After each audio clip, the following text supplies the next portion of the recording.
I'ma help the people close to me. They help the people close to them, and then hopefully.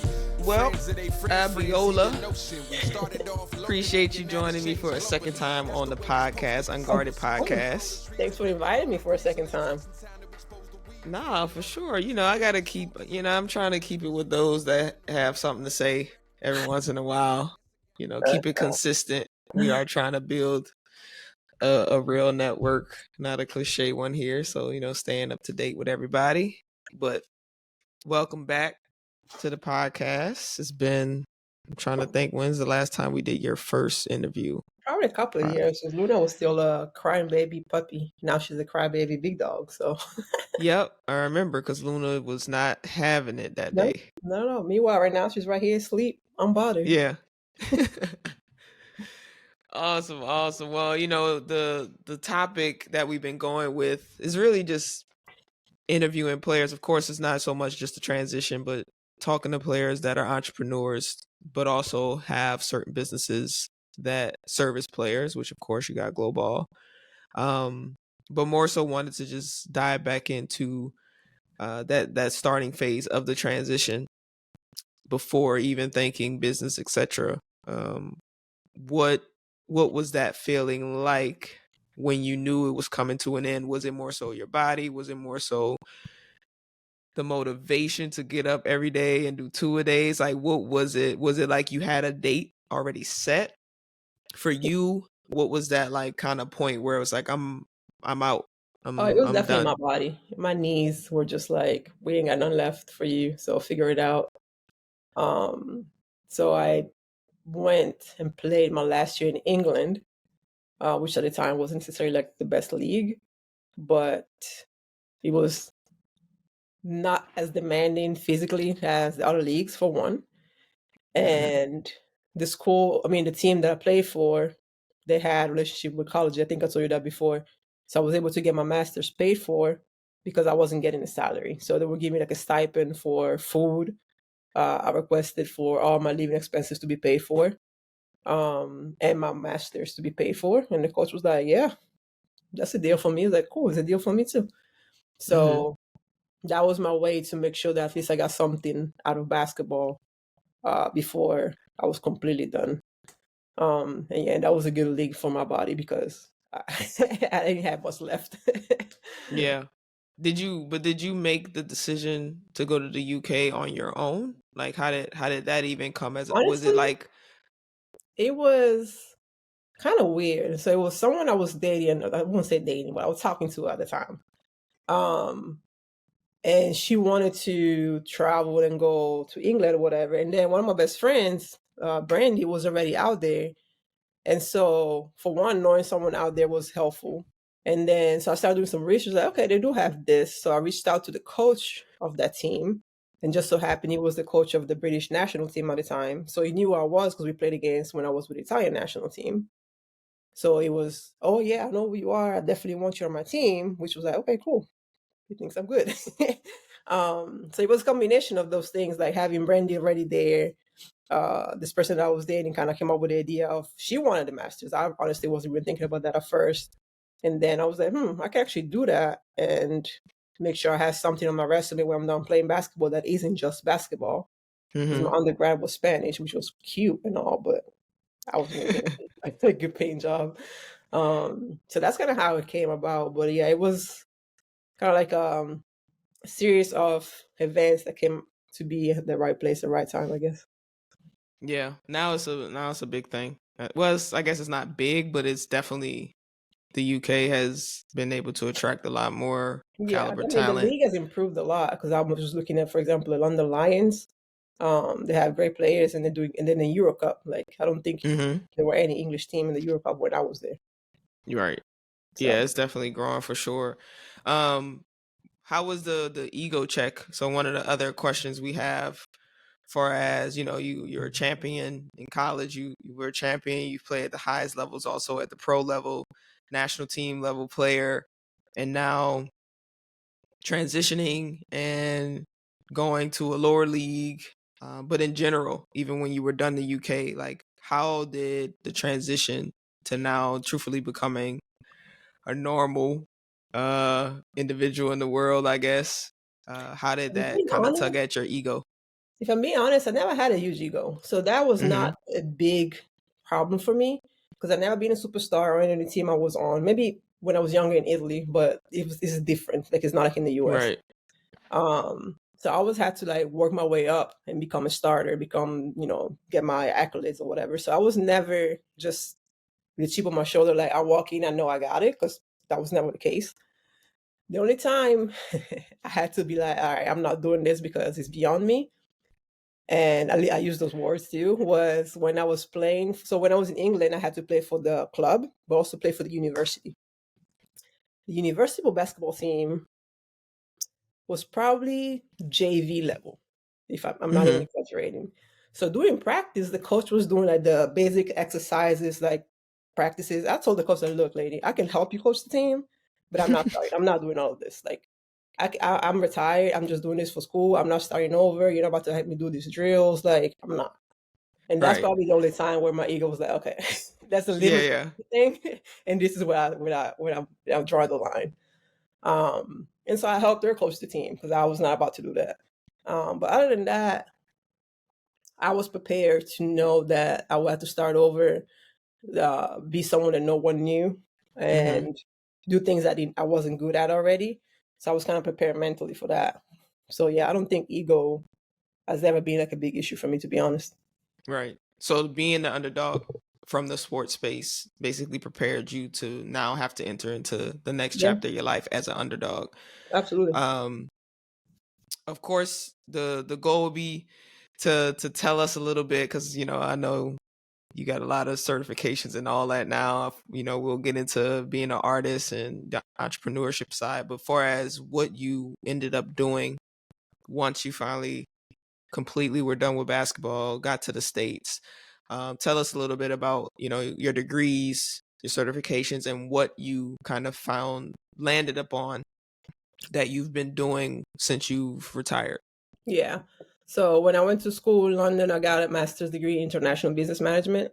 If you tell me why, I couldn't tell you. I know I wanted to do some sort of MBA, but I could not do an MBA because I did not have the professional experience. You need to have X amount of years working.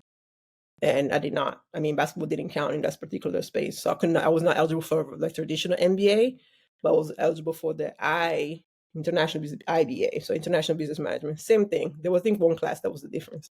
So I did that, did my dissertation, and once I was done with that, I came back. But while I was doing that, I Googled, what can I do with this degree? And I also wanted to make sure that whatever I did was 6 figures and above, because I got accustomed to a certain lifestyle playing basketball. And I like to maintain my lifestyle, and I don't like to depend on others. So I had to figure out a way to make sure I can maintain myself. And consulting was one of them. Even though I had zero idea what that meant or what it was, I was like, okay, cool. And I started applying to different consulting companies. I got 0 hits. I mean, like, zip. So when I came back, I applied for a couple of more jobs. I was working as an interpreter, 3 a.m. to 11 a.m. while I was still finishing my dissertation. I wanted to die. Like, I was getting panic attacks, which I did not know was a panic attack till somebody told me, because I was like, why am my heart going so fast? Like, what's going on? She's like, Abby, you having a panic attack? Like, for what? I'm not panicking. Yeah. But it was just like, I guess the lack of sleep, hating what I was doing, all of that was kind of like, I don't know, it was affecting me. So once I got my final grade, I quit that job, which was like $15 an hour. So I already knew that I wasn't going to stick around, but I needed it for the time being, right? But again, I didn't want to settle for a job just for sake of having a job. And I still had enough savings for me to like, all right, let me actually figure it out. So I started driving Uber, doing Favor, which is like Uber Eats here in Texas. I was studying my artwork. So that's how I supported myself for about, when I came back, like in March, April, June, July, August, like 6 months. For about 6 months, that's how I supported myself. And that's how I knew that I did not want to be an artist full time. Yeah. Because no. And then while driving Uber, I think I told you the story before, but driving Uber, this lady saw that I had like a Baylor decal on my car. She was a Baylor Mm-hmm. alumni, so we just started talking, and I was driving my resume in my car. So she was like, "Oh my God, like this is so awesome. Why are you driving Uber?" I was like, "Well, I just came back from school. I'm trying to figure out what jobs I can do without committing to something that I don't like." And so long story short, her husband was a managing director at Accenture where I work now. And she told me to send him my resume because like, oh, they would love people with your story, with your background, blah, blah, blah. I sent him my resume, and 7 years later, I'm still there. Awesome. I mean, so during the time of a mix of Uber, etc., doing those things, you were also in America, obviously. Yeah. So, of course, that's, your family. You're not technically originally from there. Mhm.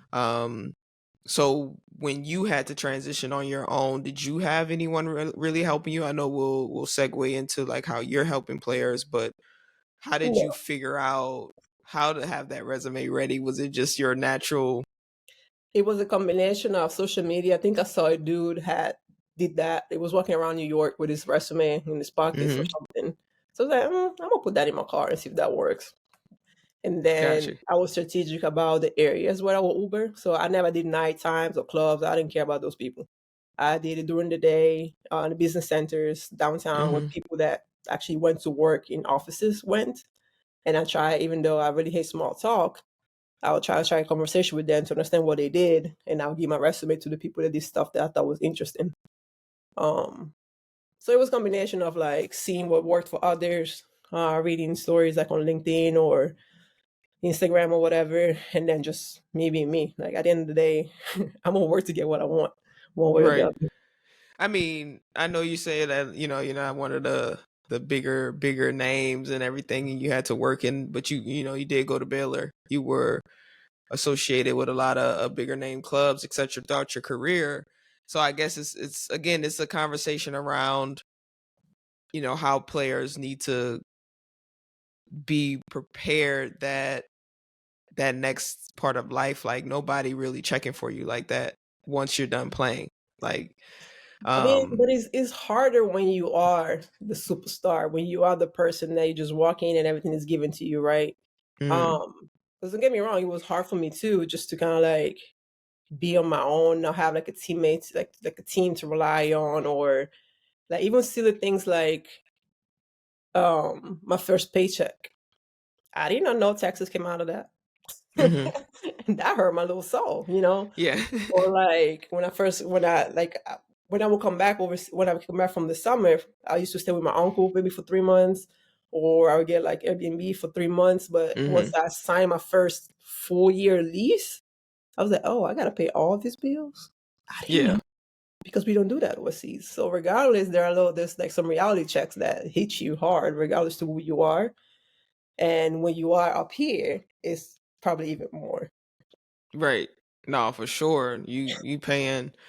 There's a lot of things that coming out of that Listen, check, and there's my a first lot paycheck, of I things was you got to like, pay. that's not what we talked about. That is not what I calculated for this month rent. Like, dang it.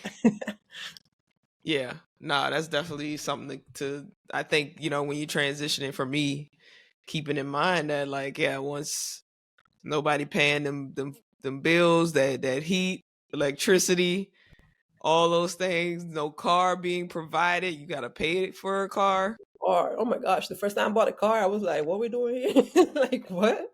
I gotta pay this every Yeah, month and insurance? Like, God dang it. Yeah, yeah, it's definitely, you become a real adult. Like, you might be an adult while you're hooping and all that, but you're not adulting. Like, that's no, different things. you're not adulting, and I At think all. sometimes, like, of course, we could try to do our best to grow up, far as who we are as people, our personality, and all that stuff, but You're not we not adulting. adulting. Your bills and you understand why your mama used to tell you turn the light off. Yeah, I get it now. I turn all the lights. Right. Right. Or now you'll understand why the team was like, turn that, what are you doing over there in the apartment? Like, turn that heat off. Right. You're not paying that bill. Um, okay, so once of course, now you're in the corporate setting in the world. What were some of the biggest challenges and learning lessons that you kind of faced early on in at Essentra? in the room because I had no idea what the heck was going on. But also on the Mm-hmm. flip side, I had to open myself to attaching myself to people that knew more from whom I can learn, right? And I'm at my goal. I made managers in 4.5 years. But it definitely took some humble pie in that Mm-hmm. aspect, as far as like just be okay with being dumb, be okay with not being the best, be okay with asking questions and asking for help. Got you. Were there any other things that when you through Global, your company that's helping athletes, of course, transition, are there other things that you're seeing that players just aren't thinking of, or they're not taking it in consideration of just how hard it is going to be to enter into the real world once we stop playing? I mean, there's a lot of things that we don't take in consideration, right? Because for one, I think the main thing is we don't really know what we do like or what we're passionate about outside of sports, because that's why we put like our sweat, blood, and tears from some people from when they were at 5 or whatever, like for majority of your life, right? So it's more so like putting time to find other passions while you're still playing, because we have a lot of time. Like, I mean, we be tired and everything, but honestly, we work max 4 hours a day. You got about 15 hours where you could just do something else with yourself. Mm-hmm. And to me, it's like what we don't do as athletes is use the free time that we have to build for the next stage of our lives. And I wish I did that sooner. I didn't either. Like, I remember when I was in Italy, I tried to go back to school back then. I was trying to get a master or something in psychology. It was boring. I didn't like it. I think I took 2 exams and I was like, I'm out. It wasn't for me. And also, I wasn't planning on staying in Italy, so that Mm-hmm. wasn't going to help me at all.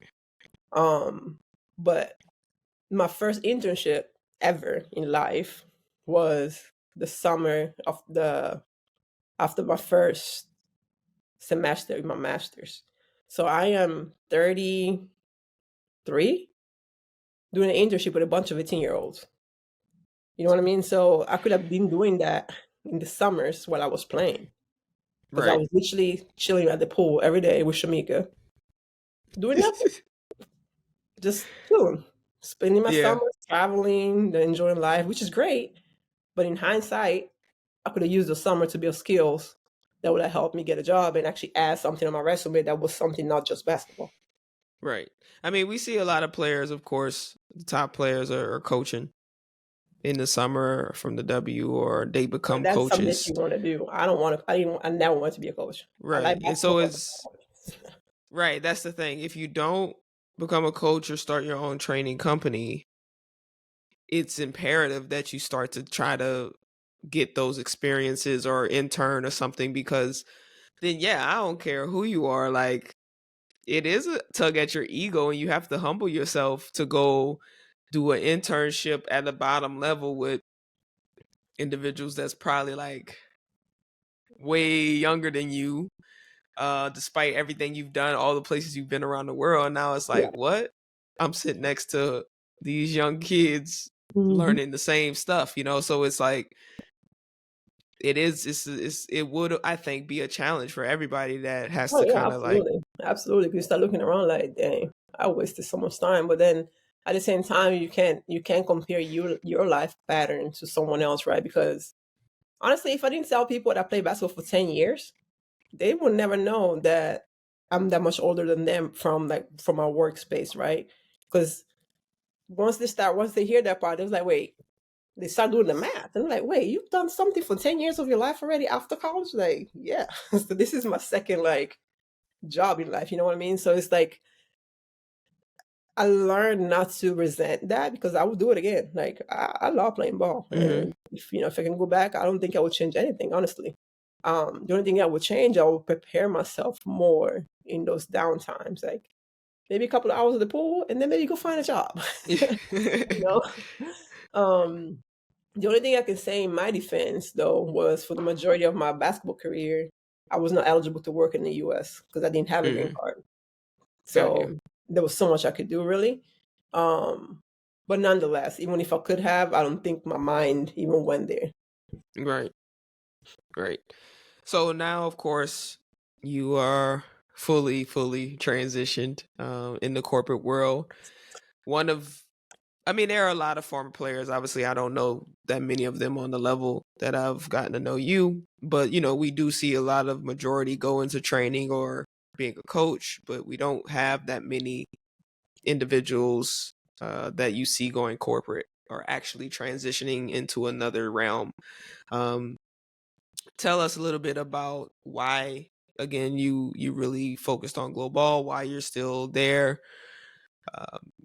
Always ready if someone need help, if they want it, of course. I know how you are. You like, look, I'm not chasing I'm not nobody chasing down. If you want help, I got you. If not, but I know you're still working, doing Global. You're still, creating a curriculum and trying to do Yeah. even more things Yeah. So, to with expand. Global, it's been like a hit and miss, right? Because I think one thing that I was missing for me was really understanding what the right approach for it to work would be.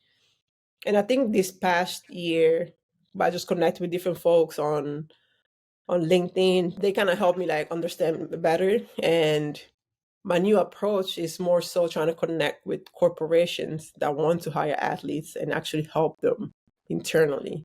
Mm-hmm. Um, like a lot of the retired players from WNBA now doing like the WIN program and Right. Nike. But from what I've heard, a lot of the folks that are there are struggling with still understanding what they're supposed to be doing a year in. Right. So I think there's still a gap in how these athletes are prepared for the corporate world. And that's what I'm trying to do with Global Life, like provide a platform where you go in any corporate scenario with at least a little bit more tools under your belt. You might still not be, super knowledgeable, but at least at least you might have the better steps and the better mindset on how to get yourself ready and how to be competitive, quote unquote, in that space as well, instead of being just a fish out of water with no one helping you. Um, so I have a few things in place for this year that I'm hoping will come to fruition.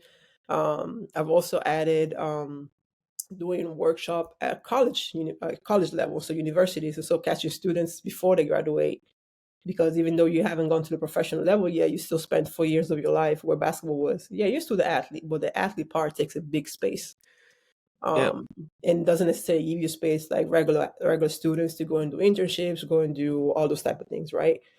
So I want to start providing like a platform where it's like a workshop where we talk about, okay, what does the future look like? What are your next steps? What did you learn in school that can help you, regardless if you go pro or not?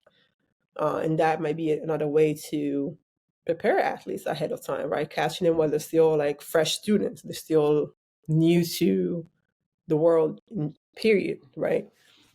Yeah. So that's kind of what I'm trying to do with that. I'm not going to lie. If this next couple of years doesn't really give me much, I'm going to call it a quits. But I'm trying to stick it because I really do want it to become a platform from all athletes to be able to transition into the next stage of their lives in a way that is seamless and less painful, really. Right. No, I think it's we met an individual a while back.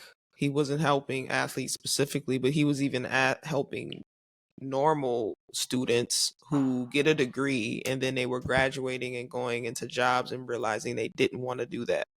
So it was because they chose a degree and didn't have enough discovery time to like test out different, let's say, industries or whatnot, or jobs that they were interested in and that they chose before they actually got real experience in that type of setting.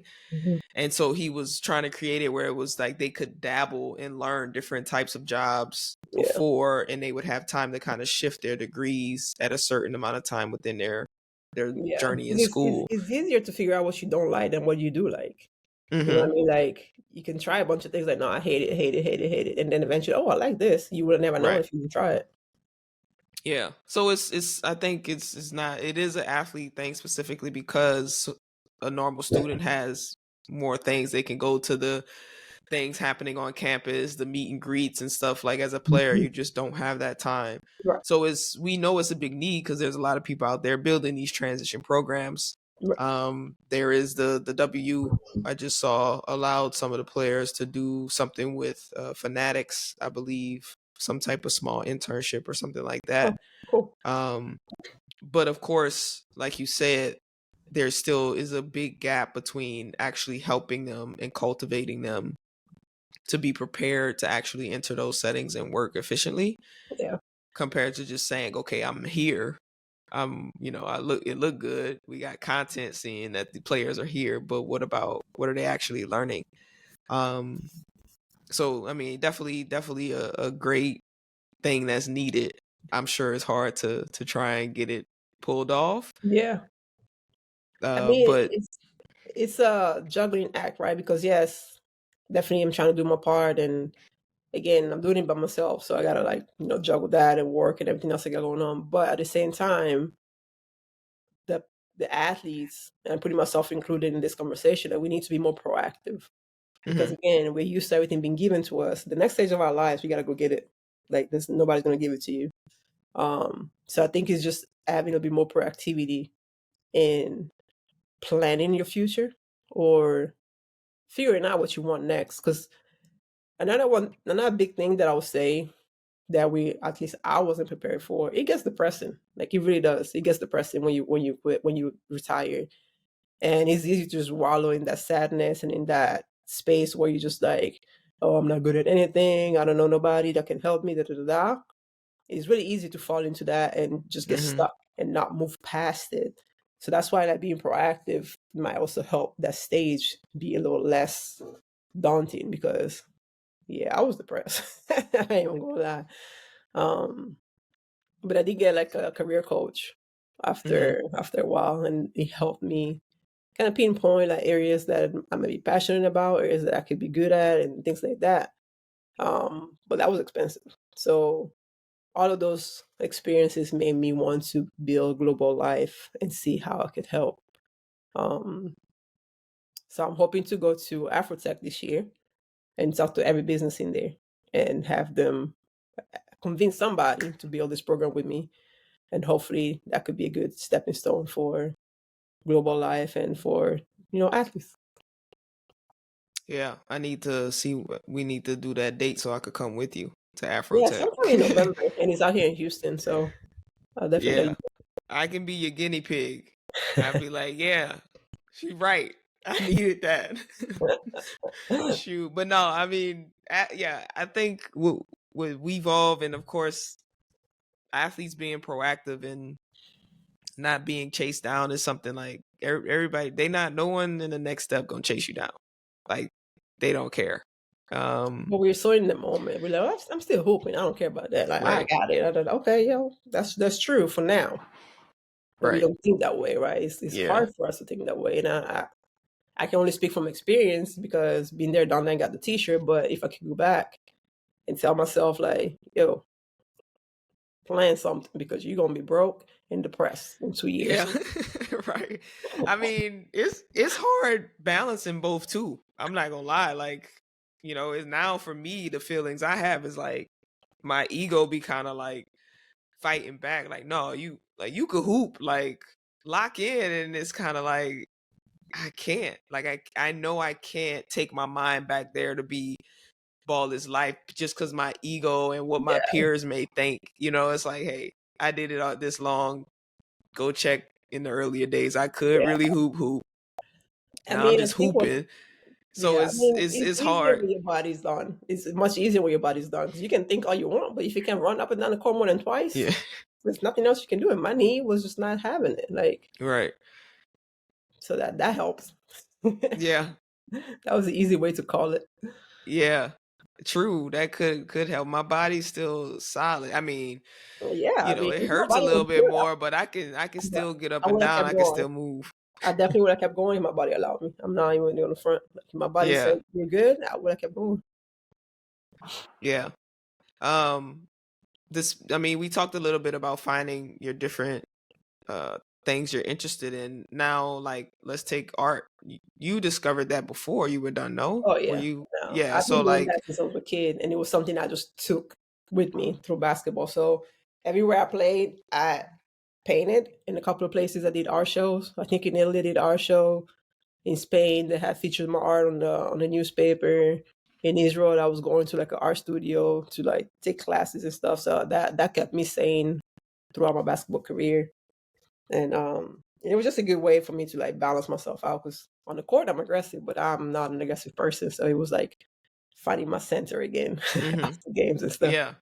I mean, would you say like the art was kind of therapeutic for you through when you were playing, but also when you were done?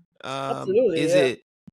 it kind of like a therapy and your DIYs? Um, those two things. I mean, I I mean feel the like you're art for pretty sure. consistent. The art for sure. I haven't done as much art lately as I would like because my moves ain't being right. But my art for sure was definitely like therapeutic for me. It was a space where I stopped painting at 6 p.m. I look up, it's 1 a.m. I'm like, oh dang, I didn't realize that time went by. Um, and then it organically became a business, I guess, right? Like I have my online gallery now, people buy my hmm artwork, and but it was organic. I didn't set up to be like, oh, I'm about to become an artist and sell my work. And honestly, at first, I thought that people that were like liking my artwork were just like basketball fans, and it was just like, you just like it because you like me. But Yeah. then like they actually convinced me like, no, your work is decent. Like, make a website, do this and do that. That's kind of how I started it. Um, so the basketball fans and the basketball life helped me believe in myself more as an artist as well. The DIY that just came when I bought the house, to be honest. Yeah. I was just trying to build stuff on my own and be having fun, and then I started discovering all these DIY influencers on Instagram. I was like, oh, I want to be like her. And so Yeah. I've been playing myself, thinking I can build more than I can. I am not that there yet, but I'm gonna work on it. I even changed my name on Hey. Instagram to convince myself. Yeah. You can build more things than a lot of people, trust me, because I'm like, dang, she built that? Like, that's if you have a house and you're a homeowner, that's perfect if you can do that. Cause Yeah, because I that's can mean, I save can you F it some up, money. and it's just mine, so I can be mad at nobody. And worst case scenario, Right. take it down and pay somebody to fix it. But in a sense, all of these different things are like, was entrepreneurship always something you think you wanted to do? You know how they talk about, oh, when I was little I started a lemonade stand. That's always something like that with kids. I don't have that story. I'm like, no, there was nothing like that for me. I didn't have um lemonade stands, but me and my little friend in the neighborhood, we used to go around the neighborhood and cut roses from the like neighborhood bushes, and then go and sell them to like old folks. okay, so So yeah, you was a little hustler way I'm before also your Nigerian, time. so I think that's part of my innate culture or mindset or whatever. Like I feel like all Nigerians always got hassle on their mind somehow, some way. Of how to make it work, how to make I some just try to do it money. the legal way. I'm not on the scammy side. Yeah. You know what I mean? Like I don't get down like that. All right. So again, we were talking about just kind of global, talking about your different businesses that you started, Yeah.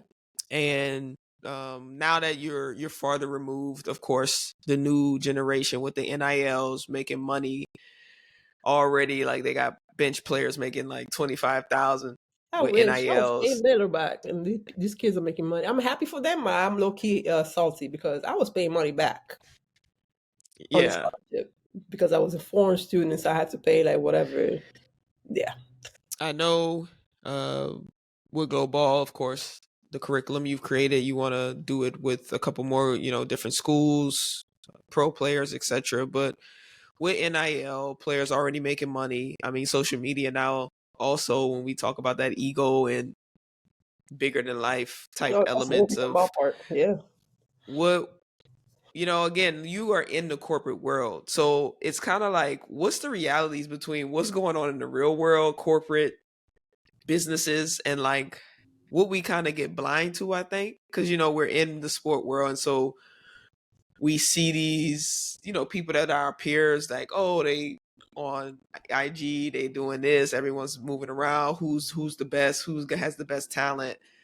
But like, what's the reality of like when you, as soon as you step out of that world, what's gonna really happen in the sense of like those things really don't really carry over once you leave? Like, kind of, what's the corporate world really paying attention to compared Um, to the sports space? I don't know if this is like a corporate world, but it's a people thing, right? So for me, for example, when I first started working, I was trying to hide the fact that I was a basketball player because I didn't want it to be seen like as a dumb jock, quote unquote.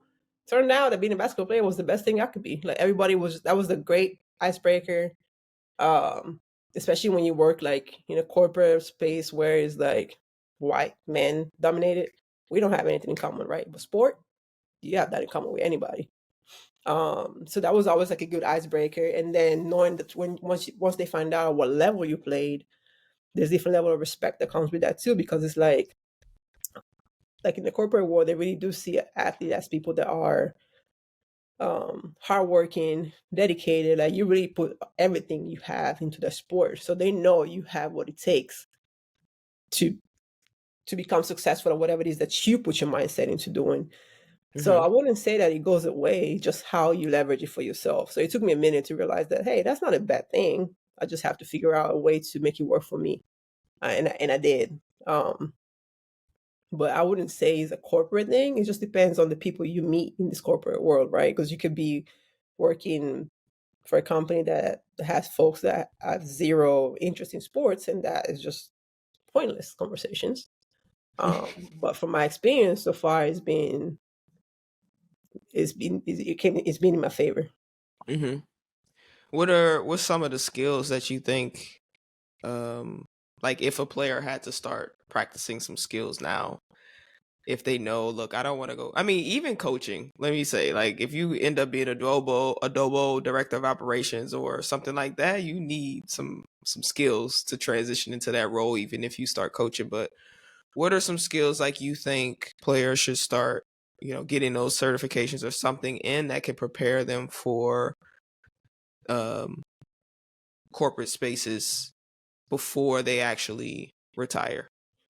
I mean, that's a very, very loaded question in the sense that, again, corporate spaces is very wide and broad. So it would depend on what areas of corporate. Like, so I work Mm-hmm. in technology consulting, so I can only speak for what I know in that space, right? So for me, when I first came, I wish I knew how to use Excel. I mean, I knew the basics from school, but again, school had been 10 years prior. So I would say that anything that's like Microsoft suites, they're free. You can learn them on YouTube. I think Google also teaches them. So anything that's basic Microsoft, like PowerPoint, Excel, like those things Mm-hmm.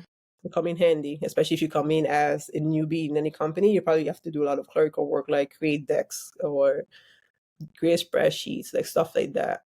So I would say those skills help a lot.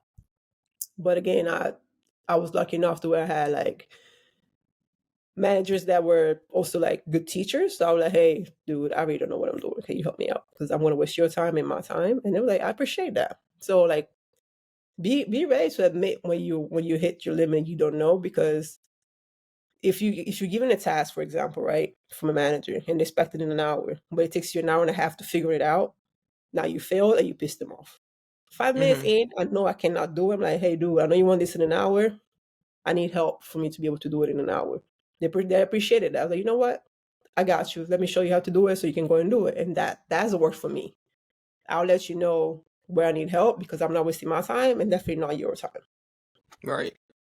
But I mean, as far as certifications, I'm I'm interested in product management. So I'll be trying to get certification in those spaces. I got a couple from Coursera, like digital product management certifications. I get some through internally through work, so like a Scrum Master certification. But honestly, like my solution to everything is Google. Like find what it is that you're interested in, and then ask Google, what skills do you need to be that, and that just reverse engineer your research and find out what you need to learn. Or And that Chat worked for me. GPT. Or ChatGPT, but I wouldn't trust it that much just yet.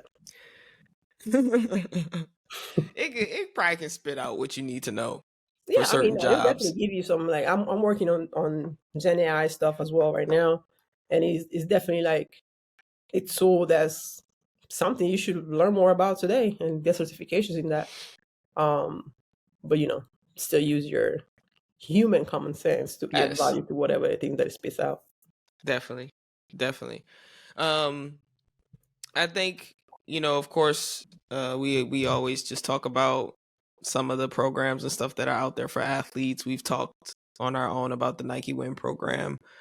And of course, with Global, one of the elements that you've wanted to create for players is specifically the global athlete, the overseas athlete.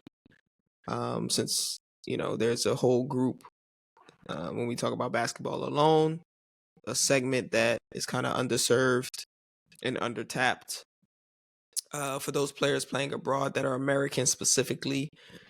What would be outside of digital, because we talk about courses going on LinkedIn, Coursera, all those things. What other things would you say for that particular community, which is, of course, people like myself? What are some other advices that you give for those players that kind of know maybe they got a 4-year window? They know they can still play for like 4 more years, but they need to start thinking about retiring. Yeah. What's some of the things you think you would advise them to start doing right now to prepare? That's a good question. I think my main thing would be make a list of the things that you do like. Like, are you into cooking? Are you into that you like as a passion? Like, not necessarily like a job, like what you're interested in as a human being. That what makes you happy outside of basketball, right? Like, you like cooking, you like, I don't know, coding. Like, you built your own website or something.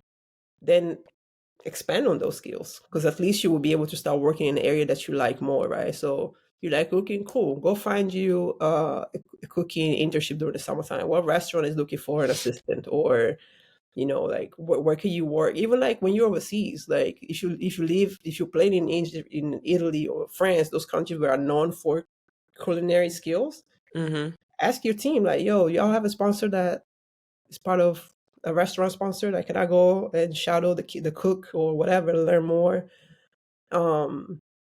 You can add that to your resume. You're building your website, you like coding. Go online and get a coding certification. There's Python, there's all kinds of stuff that you can do on your own.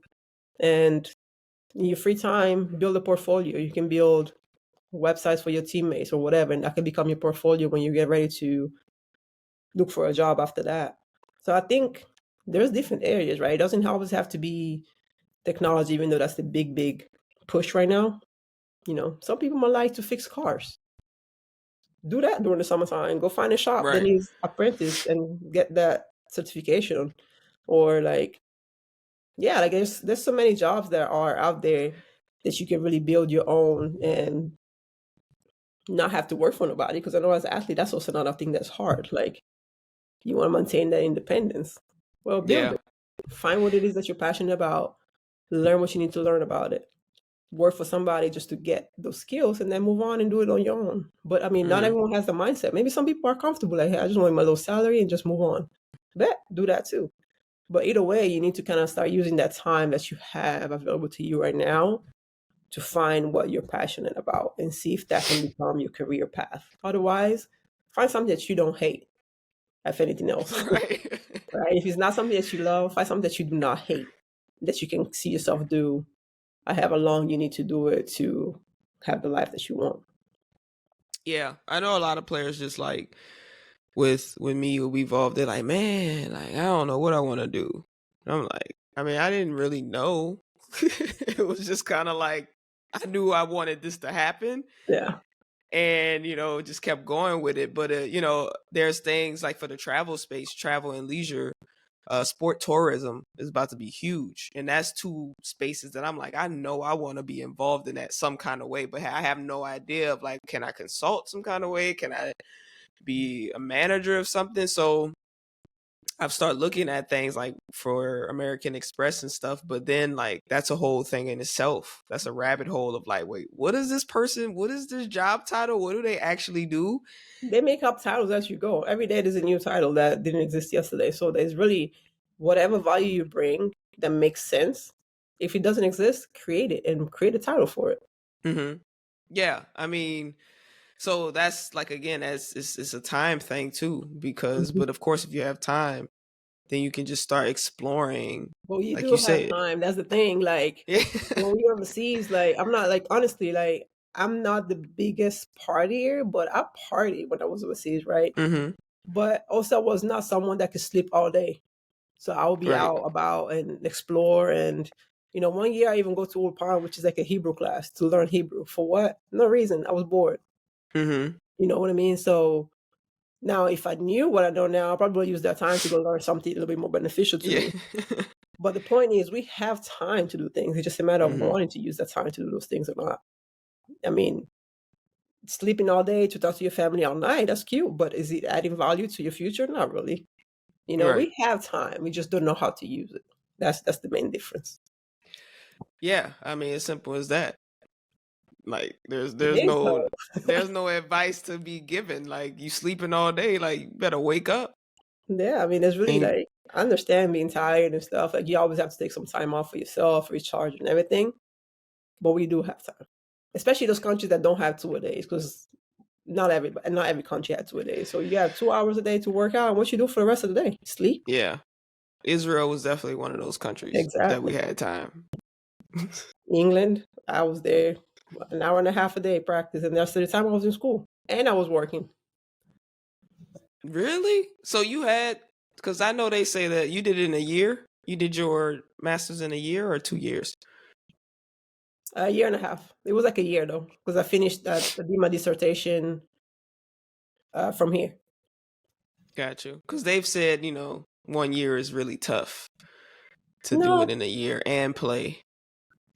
was it a year? It was probably 2 years. It was less than 2 years though. It was more than a year, but less than two. Got Because you. I didn't finish. Yeah, no, it was almost 2 years. I did the first full season, and then I played half of the second season. I didn't finish the second season. I was ready to go. I hated it there. Yeah, the UK is It was just interesting. gray and dreary. Like I had family there. I didn't care. I was ready to go. My brother lives out there. I don't know how. Well, shoot, if I got some good African food, Caribbean food, I could get through it. You can get that food That'll get me everywhere. through it Africans be everywhere. That ain't hard to find. for sure. But no, I mean, the searching for different jobs, and, like, of course it takes, there's some people that are introverts, so the I'm an thought of introvert. reaching out to somebody is hard. I am a functional introvert, and by that I mean I don't mind interacting with people. I can talk and what I need to do, but then I need to recharge for at least 3 hours in peace and quiet. I don't want to see another Hmm. human being for at least 2 days. So it is hard because it is draining. It's extremely draining, but sometimes you got to fight through some things for the results. Yeah, well, like, what's the, like, being an introvert and having to obviously network and That was the worst part when I first started, especially because for my job, even though I have a job, I have to network and interview for each program, for each project. So it's hmm like I have a job, but I have to interview for a job every time. And by doing that, you have to build a network of folks. So my first 2 years, I used to go to the office. I used to do office events, network, meet people. That was tiring. And then half of the time, I didn't know what to ask because you don't want to come off as reaching out to people just because you need something, right? Every time you ask for something, you want to offer something. hmm And the easier way for me was to at least connect with people that I had something in common or I can talk to easily. Because if I had to force the conversation, it was not happening. Like I was just not. I'm not that.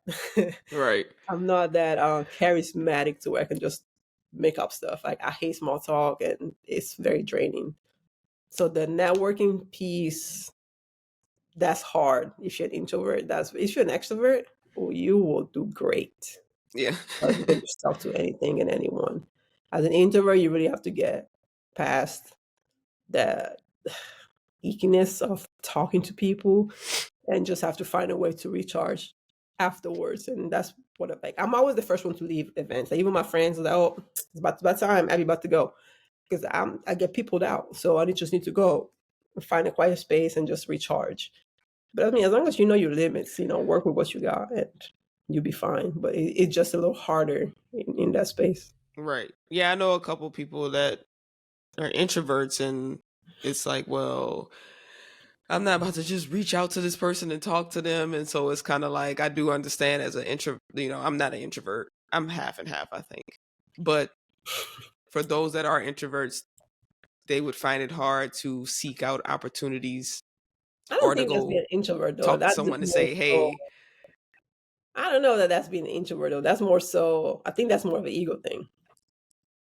Like, it because as could an be, it could introvert, be. I'm still able to ask for help. It's just I'm not. I don't know how to keep that conversation going, or I get shy, or I'm like blah blah blah. Mm-hmm. But if I need help, I'm gonna ask for help. You know what I Right. mean? But that to me, that's more of an ego thing where you don't want to like put yourself out there because you don't want to look dumb or you don't want to get rejected. I think that's a little different. But I mean, that's just my opinion. You know, Right. Fear of rejection is a thing. Oh It yeah. could be a thing if you haven't really failed as well on in your athletic career. Like now you're gonna face a lot of no's, Hmm. a lot of rejection, a lot of people, maybe looking at you like you don't know what you're So doing, yeah. which might be true. Mhm. No, absolutely. So yeah, that's a good one. Fear of rejection is one that I think maybe that could be Hmm. one Hmm. of getting over, especially if you found success in another arena Yeah. and having to let that go. Um, to finish it off, of course, um, I just wanted to just talk again about as now you've been retired. How many years now? 7. Yeah. 2016. Dang, that's not that long. Long enough. 7 years? I mean, okay, it's long enough, but still, it's not. It's 7 years is it's not that long, in my opinion. But 7 years, you've been retired. Do you still feel like anything regarding playing basketball? Do you feel like you're still transitioning despite it being 7 years? Some people have said no, they still trying to heal and get through it. Some people completely like best decision I made was to be done. For you, 7 years now, how is your current state of affairs now that you've been done and fully retired? Um, I don't feel like I'm long in transition. No. Um, I wouldn't say best decision ever because it wasn't necessarily my decision. It was my body's decision. So Mm. if I could have played longer, I probably would have. But I'm okay with how things transpired. I still go hoop once in a while, like with a friend. Well, I haven't gone in a while because the last time I went, it took me like a week to recover. My body was like, "Whoa, what was you doing?" I was hurt.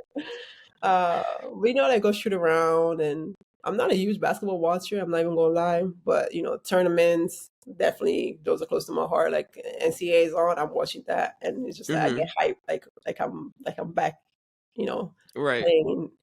Um, and then I have a couple of friends now that coach, so I like supporting them. But I mean, I have a healthy relationship with basketball. I'm not obsessed with it anymore, to be honest with you. I don't think I was ever obsessed to a certain Yeah. extent. Um, love the game, love what the game was able to do for me. Because I mean, I definitely wouldn't be who I am today if it wasn't for basketball. I don't even know what path I would have taken if I didn't go to Baylor and did everything else after that. Um, so yeah, I think I'm in a healthy space as far as not longer being a basketball player and just being me. And I'm enjoying my work, even though my goal is to retire early because ain't nobody trying to work forever. I'm working on that. Uh, but yeah, no, I think I'm in a good space as far as not longer being a basketball player and yeah, the transition phase is done. I'm no longer transitioning. Now I'm trying to evolve in what it is that I'm doing now and just keep growing and be, my next goal is to make senior manager. So working towards that. Got you. I mean, I think you're doing it good. You're doing it big. I'm trying to get like you when I grow up.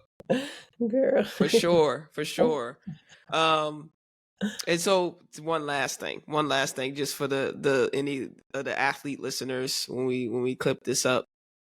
If there's any players, because I know Global, you can, hey, you need to get that resume right. Anything discovered, what can you put on it? You can do it in general. But if there's any like specific areas, let's say tech sales or something like that or whatnot, are there any specific areas, if there's players that want to do something in a more of a specific realm, what areas do you think like they should definitely hit you up, preferably on the WeVolve app? I got to get you an invite and connect with you on there. What would be the specific areas, like if you were to say, look, oh, you trying to do that, project management, or you trying to do this, like definitely hit me up. I got you. I mean, yeah, I think those would be the areas, right? Product management, project management, tech consulting in general, even development, right? Like I'm not a dev, but I work with a lot of them, and I will be able to like help you steer you in some direction of some sort to understand what will be required of you to be in that space. Yeah, I mean, I would say like tech consulting in general. I will be able to help at least understand what it is that your goals are and what it is you're trying to do. And I'm not a encyclopedia, so I don't know everything, but if I don't, maybe I know somebody else that does. Right. So yeah, I would say those areas. Got it. And then to close it out, I'll leave the floor to you if there's anything you want to drop to the Unguarded listeners and community. But outside of that, I didn't ask you all the questions. All my other questions Well, first of all, thank you for having me here. Definitely appreciate you taking time to chat with me today. And for all the folks that listen, I'm just going to say, find your path. Don't be scared to fail, because you will fail at some point and it's okay.